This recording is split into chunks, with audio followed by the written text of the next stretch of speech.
Welcome, friends. I'm Heidi Mitro, and joining me is my partner, Michael Mitro. We're going to be talking today about our family's pilgrimage to Minneapolis. And before I started recording this, honey, I was talking about you running primarily in a white town and the conversations that you and I have had for a long time around running. So I actually want to start with the running conversation, and then we can talk about our pilgrimage to Minneapolis. So I was talking, like, you've been an athlete, you've been a runner for, most of your life. And I am curious from your perspective, what it is like to run in rural Wisconsin. And yeah, so welcome, and let's jump right in. Yeah, all right. Let's do that. Most of the time, I find the activity of running to be therapeutic and calming and necessary on some level. What do you mean? It's a time for me to kind of recenter. It's when I do, I think, a lot of my really good thinking, and there's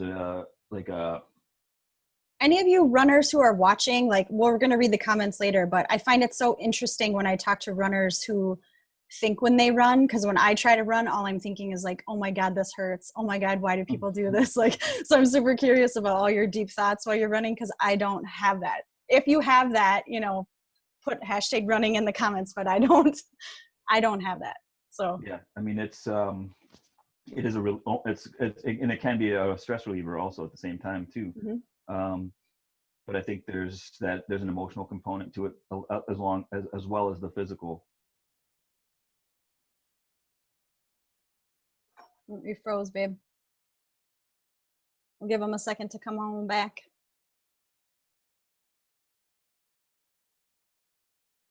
Mike has been a long distance runner for our whole relationship. And so I'm always amazed by that, especially when he's like, I'm just going to go for a quick run. And then it's like 3 hours later. You froze there, babe. So you were talking about the emotional component. And then I started talking about your quick runs that turn into blisters on my feet.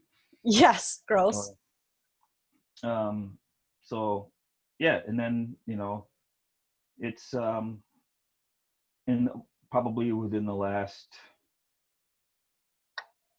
2 years for sure, maybe even actually probably more than that. I've been venturing out a little further outside of town on some of my runs, and I've become keenly aware. I've been purposely more aware of what's happening on me. Run with music on, or in my earbuds, and so I can't always hear everything. But yeah, it's I don't know. I mean, there's lots of different reasons for that, but for what? For being more aware of my surroundings, especially when I'm running on the road, like out in the country. What's our agreement right now about you running out in the country? What is our agreement? That you don't. Oh. Dang, internet. It's a cute pause for you once you come on back. My concern this actually prompted why Mike started sharing his location with me and keeps it on. And you froze again, babe. I don't know what internet you're on, but you running out in the country is what prompted you sharing your location with me, right? Well, that was part of it. The other part of it was the story about your friend's husband that was out walking the dog and got caught in that flash flood. Oh yeah. Yes, so there was a person from my hometown, her husband, very tragic accident, was killed in like a flash flood. It was such an it's still so unbelievable. But yes, that was also part of it. for a long time, I didn't take my phone with me because I had the music on my watch and I could pair that to my earbuds, and it was lighter, you know, Yep. less to carry, less to be worried about. And so, but then I, you know, as I started thinking about it more, I was like, okay, what if something happened? Not, um, you know, how should you know, or Right. where would you go, you know? And so then I started sharing my location every time I go. So, And there have yeah. been some instances where you have felt unsafe or been, you know, Mm-hmm. been followed, been nervous enough about people circling back to pass you again. Like there's, Mm-hmm. yeah, all of those. I've had And so, cigarettes looked at me, you know. yeah, So it's just stuff like that that makes you second guess, and then at the same time, I'm like, yeah, I'm still gonna run, man. Like, even though I'm like, let's just get a treadmill. Like, mm-mm, I I'm know. not a hamster. So that was a little bit of contrast to what happened over this weekend. So was kind of our a usual weekend. It was a beautiful day. You were going to go out for a run, which is a quick run, which is never a quick run. Mm-hmm. I had to check your location several times because I was like, oh, he should be back by now. So I can actually see the dot of where you are. But Mm-hmm. tell everybody what happened on this particular run and why it was so different. Um, well, it started almost about a mile in. Um, Somebody smiled and waved at me, and Did you then know this person? I did not know this person. And then it happened again, and then it happened again, and then it happened again. And so by the time I got back home, it was How long were you probably gone? 45 minutes, maybe an hour, somewhere in there. It was What are like you an hour and a shaking? half. Because it Okay. was like an hour and a half. You think it's 45 minutes, but it's not. Okay. Anyway, So by the time I got home, I can count on both hands and one of my feet how many times somebody had waved and like gone out of their way to make sure that I saw that there is what it felt like. I don't know because I wasn't in the car with them, but to that like waved and smiled at me. And so and they it's were bizarre. white people. Mm-hmm. It was bizarre because that's never happened to me before, ever, and not even just here, but anywhere. So, um, yeah, it was interesting. A little. I mean, I don't know. What was your reaction to that?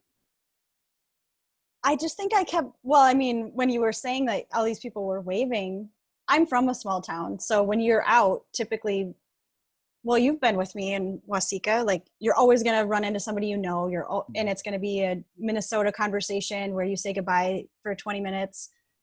But like if I were to go home and be on a walk with my mom, we would wave often at people, like because you'd know them.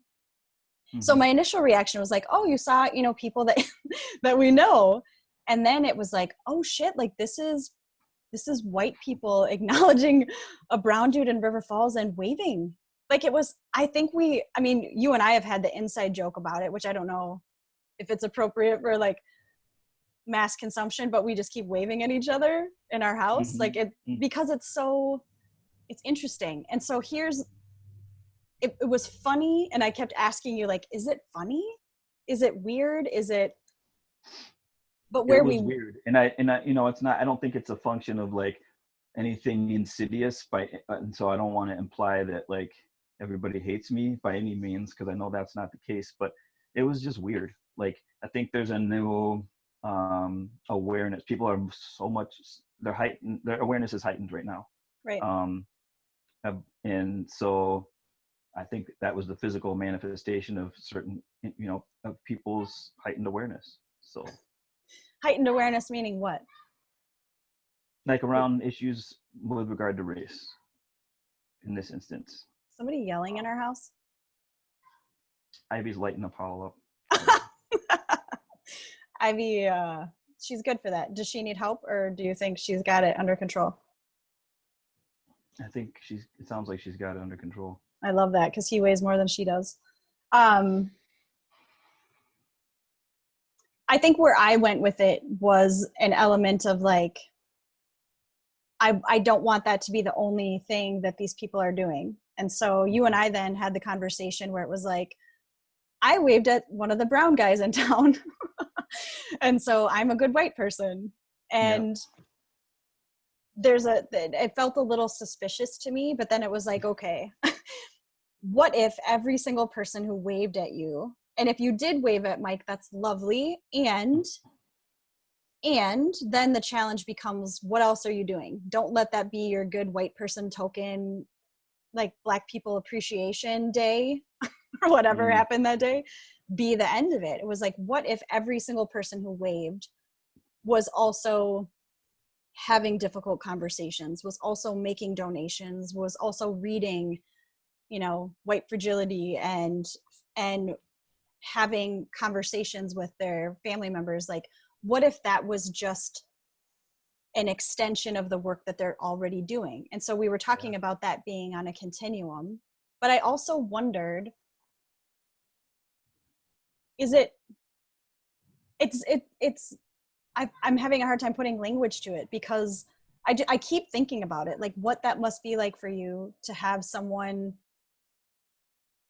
flick a cigarette at you or call names or circle the block so they can harass you, and then you were like a one-man parade. Like, I don't know how else I don't mean that disrespectfully, but I'm curious how you're internalizing it, or if you're not. Because I felt like I needed to apologize, like, oh, dude, that's weird. Sorry on behalf of white people. That's fucked up. Like, but I'm curious. Yeah, I don't know if I'm not necessarily internalizing it, and I'm not thinking necessarily about it in the context of a negative experience. I think I do think that it really is a function of where people are on the continuum. And again, this is purely speculation on my part. Like, I don't know these people. I've never had a conversation with them. They didn't hold up a sign that says like, I'm so sorry, but it did say to me that there's something happening and there are people who are experiencing a level of change, or a level of awareness that might not necessarily have been there before. And like you said, it's all on a continuum. And so if this is the beginning for these folks, that's fantastic.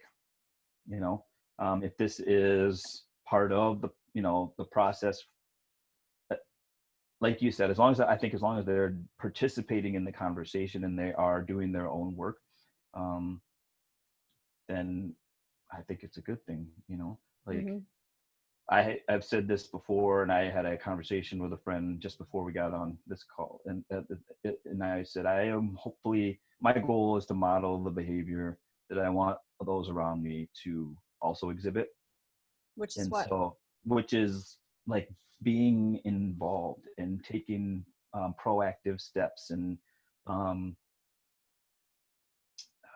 having conversations with people and asking questions. And curiosity and running, yeah, and like continuing to do the things that I do, right? Like, but I think that the fear that people sometimes can let take over, which then kind of brings them to a place of inaction because they're paralyzed. Right. Which makes me wonder how many other people wanted to wave to you, but didn't. Yeah. If there's only a certain percentage, like. Mm-hmm. So, it is on a continuum on multiple levels, Right. So it was just, it still was, I mean, I shared that story with other people, and, they kind of had the same reaction, like, what? Okay. Yep. See, that's what it feels like. If you just felt weird when she did that. But it's so, I think I think the pendulum just swung so hard where it was like, and I still don't have like I think I'm always going to be holding my breath on some level while you're running. Mm-hmm. But being that nervous, and you and I have talked about this too, like just how nervous you and I have both been, or just how aware of our situation we've been, I think is being highlighted right now. Mm-hmm. But the pendulum swinging so far where it's like you'd come home and be like, dude, I can't run on F anymore, or I'm not going to run on, this road anymore, or whatever, to 10 white people waving at you is such that was a pretty big swing, but it still, it doesn't give me a sense of safety. It doesn't give me a sense of that's like one day. That's 1 hour and a half in a day. That's 24 hours. So. And so I want to use that as like a segue, because yesterday our family, I think of it as a pilgrimage, right? Like we drove to Minneapolis. It to me felt like you wanted to go 2 weeks ago, and I couldn't support that at the height of everything, from a safety perspective, from a we don't know what's happening perspective. But yesterday the Metro crew went to Minneapolis and to where George Floyd was killed. And I'm curious what that was like for you as a Black man in a multiracial family, for you as a human being. As you've had some time to reflect on it, I want to know like how it was for you. It was surreal, for sure. I mean, that's the only way I can describe it. Mm-hmm. I think the thing that caught me the most off guard was the energy in the air. Like it was hopeful to me. That's like the interactions that I was observing. Your mic is really close to your mouth, babe. Yeah, there you go. Okay. Thank you. Is that better? Yeah. All right. So the interactions that I was observing was hopeful to me. Like I know there's an underlying sense of like injustice and anger, but I think from that we have to get to the building phase, and so I felt like what do you mean the building phase? Like the building of the new paradigm, like the building of our new relationships, like the way that we treat people, the way that we think about people that we don't know, like that whole paradigm of the other, I was watching, young kids and people in their 70s and 80s, and like they were all in this space together, and they were all affirming the idea of justice and reform. And when you say the word justice, can you tell me what that word means to you?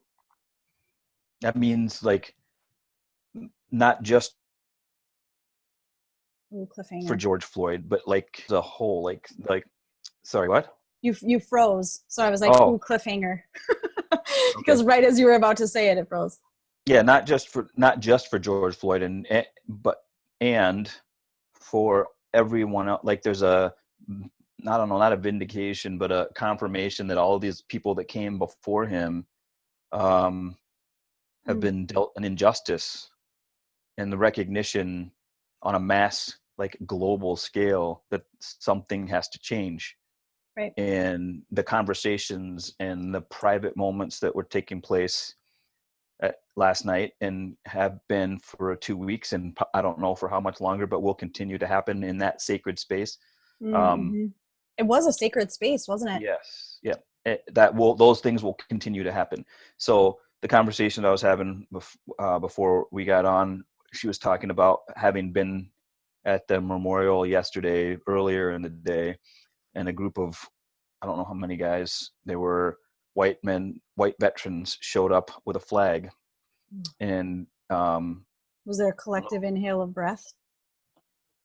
I don't I don't know. I think there was a, like, what's happening here? Well, they were there to pay tribute to him, and they wanted to so they did the flag folding ceremony and they left it there. Oh God, oh, I And got so, goosebumps.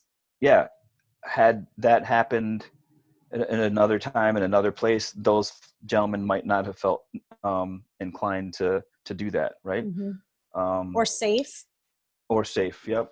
And so there are lots of stories like that, and I said I think those are the stories that we need to be sharing right now, Mm. because right now we're, because we're so evolutionarily inclined to focus on the negative and things that are different, from but those stories are impactful and meaningful. And she shared another story about these women who didn't know what to do, so um, and they, again, these are for upper middle class white women who might not have shown up to something like this in the past.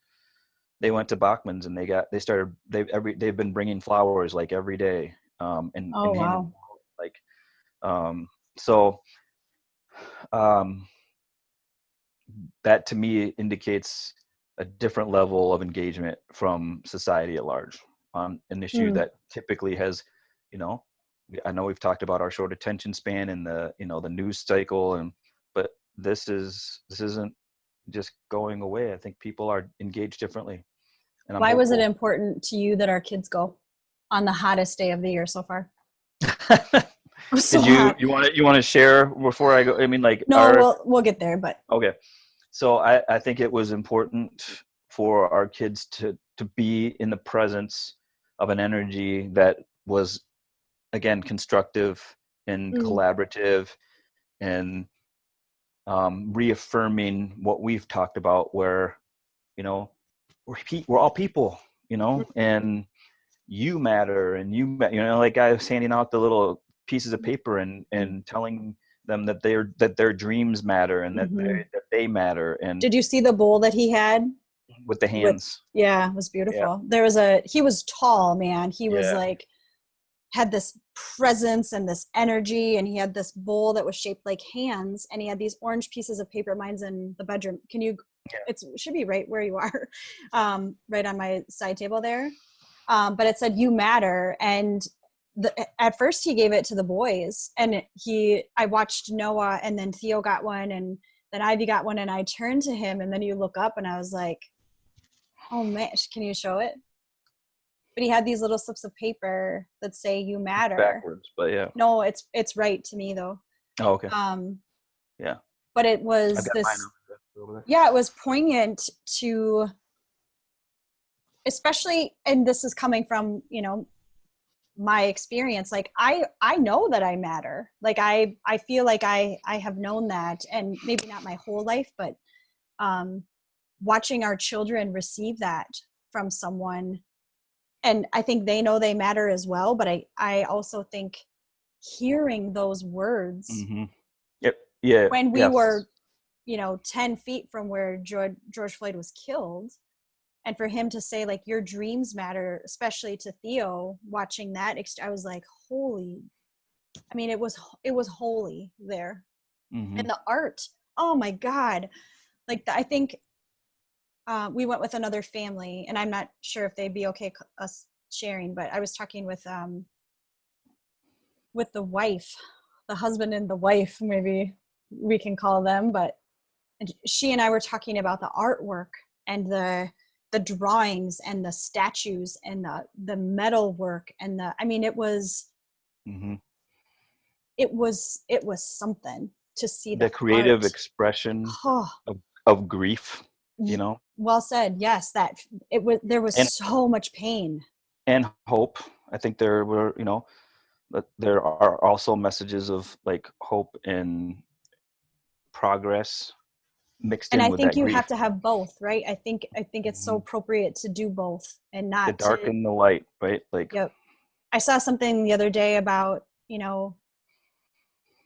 what what we study matters, and that, like, I can't, the meme is escaping me, but it was like three different ways that people study, and then it was like, and healers study the darkness, and you study the darkness so that you can see the light. And I I was prepared to go there with it feeling really dark, with it feeling really somber. Remember when we went to the Anne Frank house and it was like no one spoke? There was no room for language.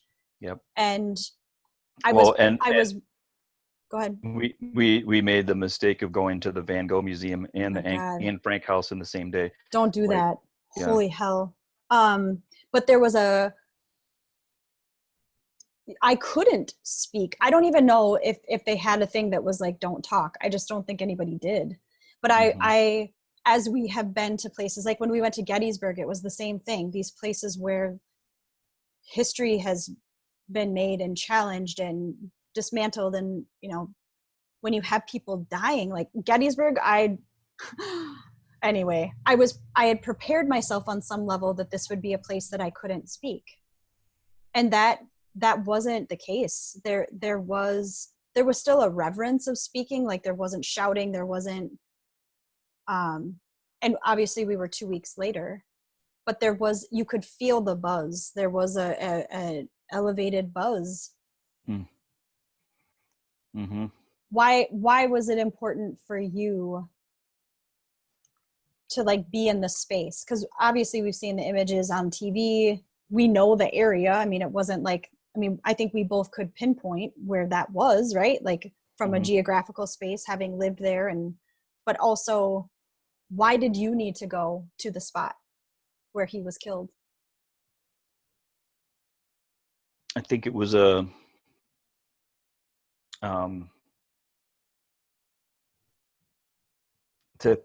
pay respect to the individual and to the energy of change and momentum, and then just as a human being, like it was, I think there was it could have been me, you know, that kind of a thing where it's like you've not said that to me yet, so I gotta sit with that. I mean, that just the it was an internal grieving process for Black men, and if for no other reason than just to like absorb that energy, you know, absorb some of the energy of that space, because it is, again, like I said before, it is now a sacred space. Like I don't know if you've shared what some of the artwork consisted of, but there was a painting of his body on the ground in the position that he was in with his hands cuffed, painted on the ground with a red velvet rope around it. And I think of all of the pieces and all the expressions of sadness and anger and desperation, maybe on some level, that was the most impactful one to me. Like right. In that prone position, it really put it into like it made it that much more real to me. And I think the other reason was to be in the presence of, you know, other people who were going through this same collective grief and collective anger, and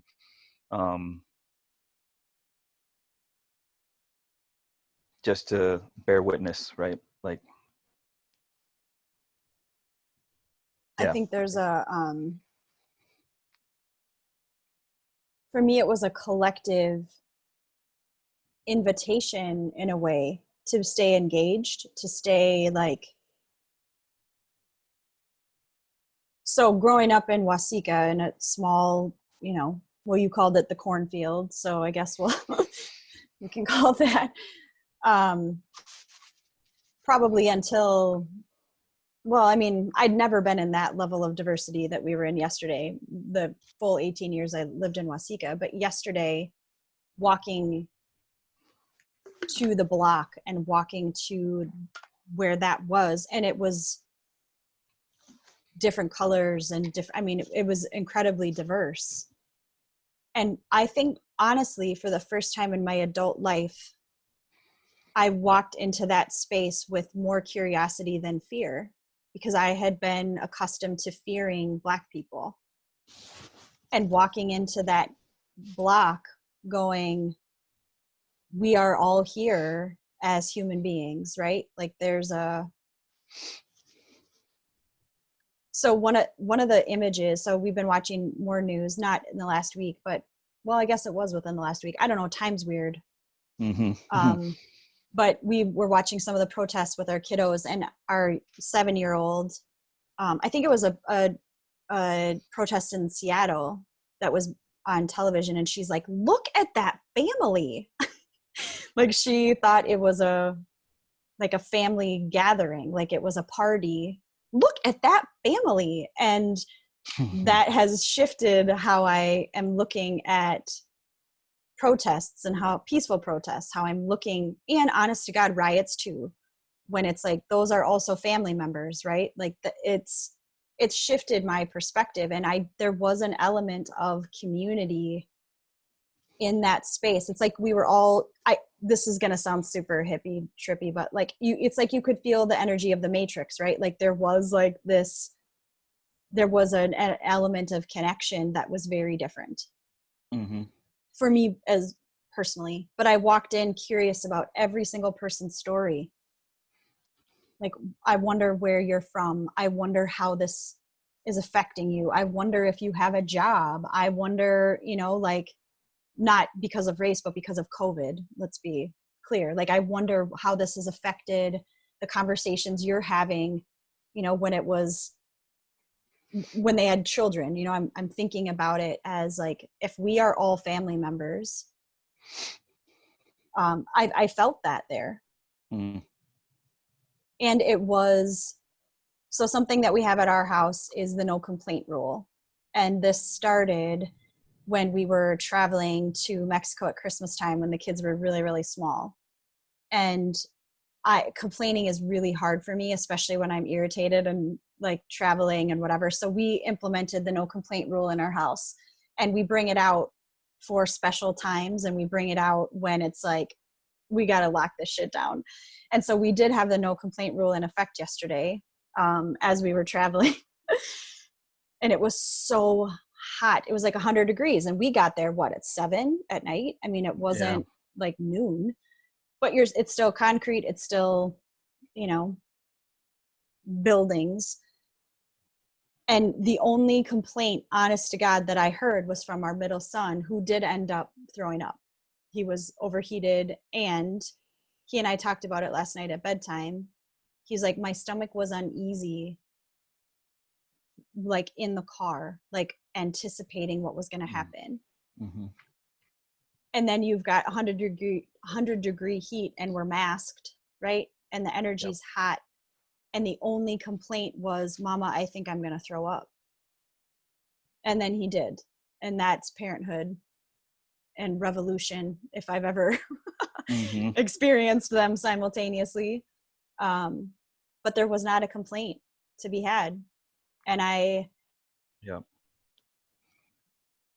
for me, as we are integrating you being a one-man parade, and we're integrating the revolution into our family experience, the no complaint rule feels appropriate to me.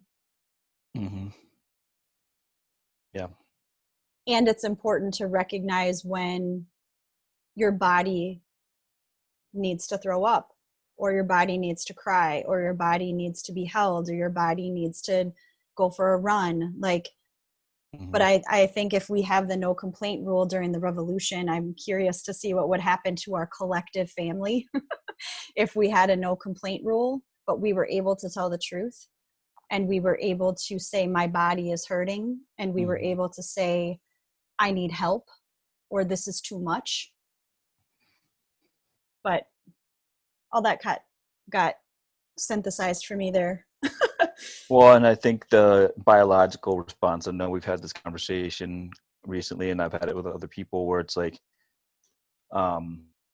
people's fight or flight mechanism kicks in There's this like evolutionary response to a perceived danger, whether it's, literal or social, however it's presenting itself.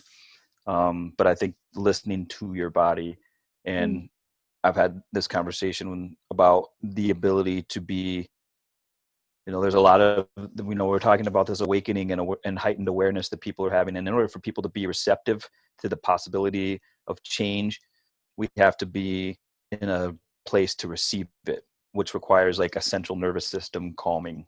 And, Right.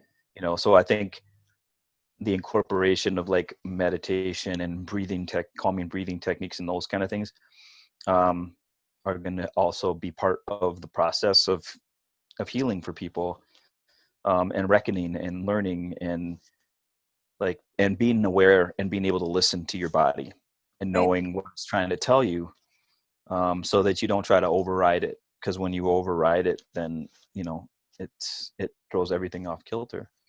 Well, and Eventually it will catch up too. yeah, you're kind of freezing in and out, but I can hear what you're saying.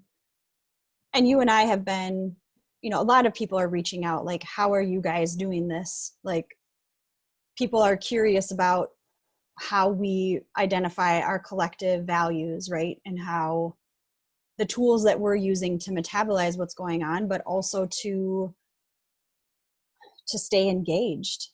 And so you and I have had conversations about how we can support families, how we can support individuals. And if you'd be interested in knowing more about, like, how did we figure out what our values are? Like, we talk about it like it's no big deal because to us it's a given.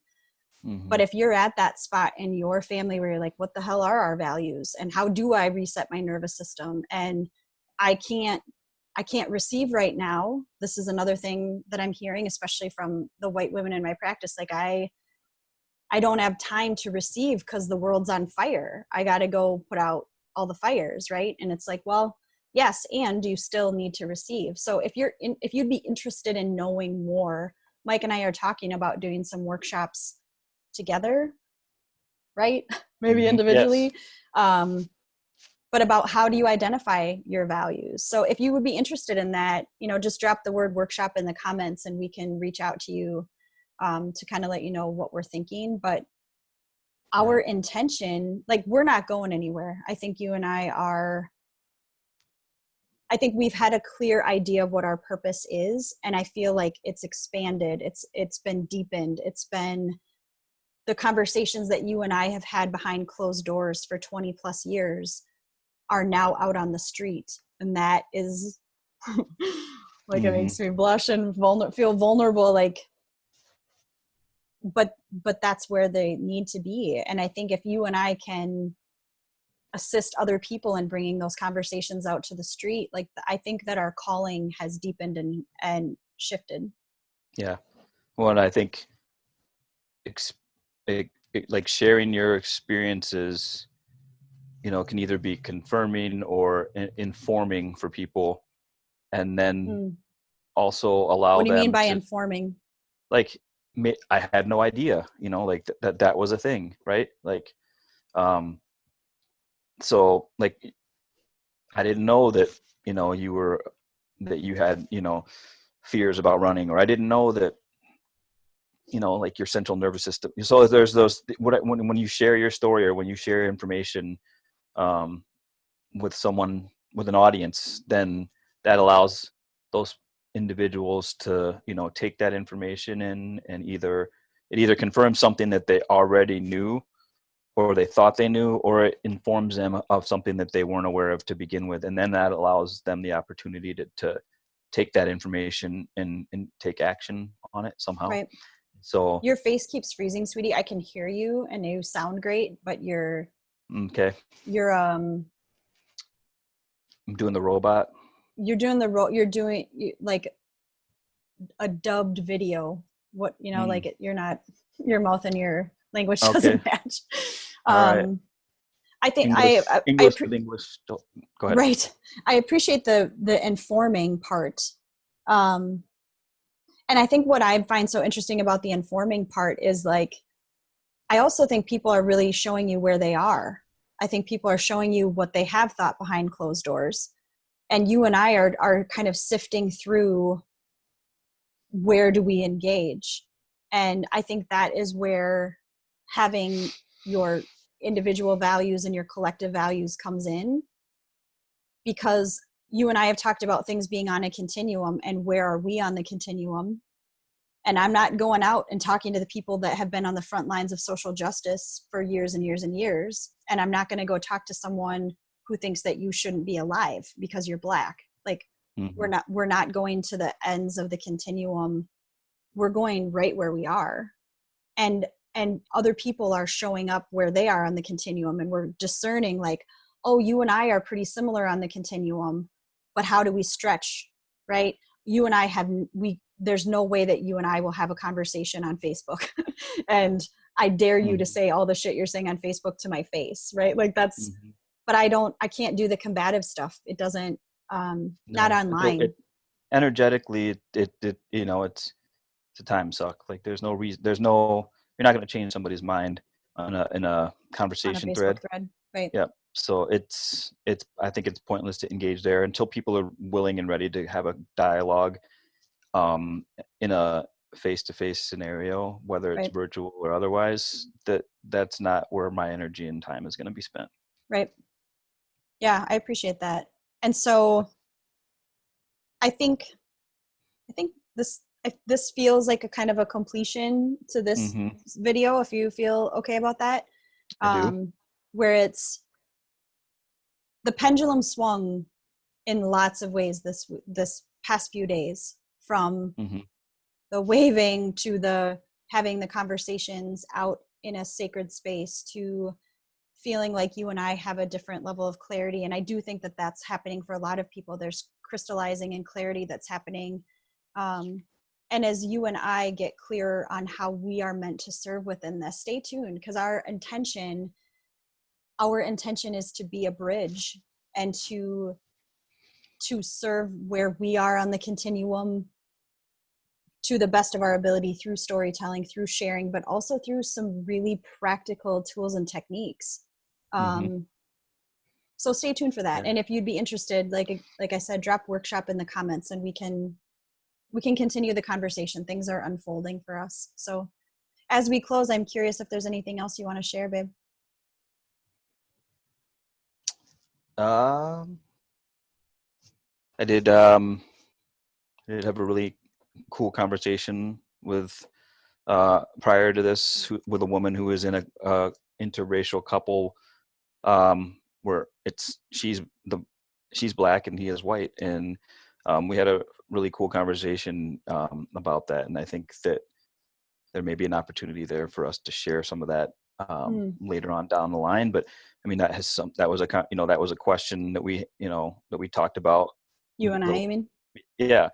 About, what must that be like, and the fact that Did you tell her about when we went out for dinner and they split with our other couple friend, where I just he was talked white about and the she was Black? we went to, and which one?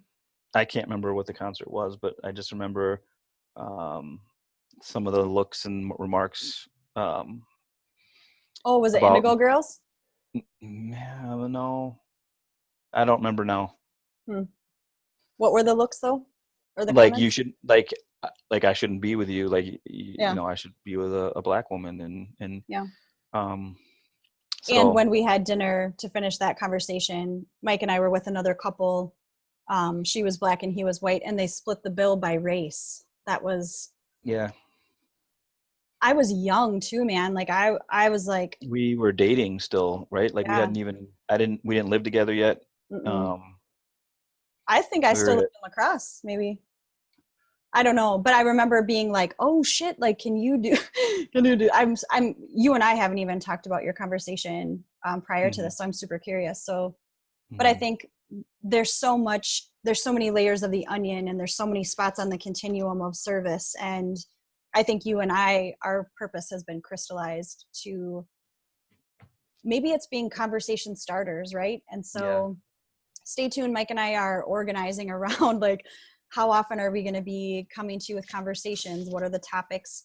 And truly, most importantly, how can we serve you where you are on the continuum? That it matters not just that Mike and I are having this conversation, but that you are willing to have these conversations and willing to be aware and compassionate of where you are personally, because that is where your point of power is. So stay tuned. So thank you for doing this again. Yeah, you're welcome. Appreciate you, and I am excited to hang up so that we can actually talk about what your conversation was like. I'm super curious. So thank you for joining us, friends.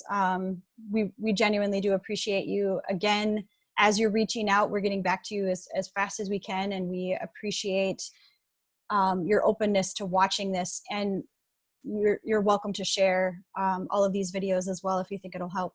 So cool. Okay, hold on, babe. I'm gonna wrap here and then, okay. So all right. Thank you, friends. We will see you. We'll have more of a schedule as to when you can catch us live, and stay tuned for that. So be well.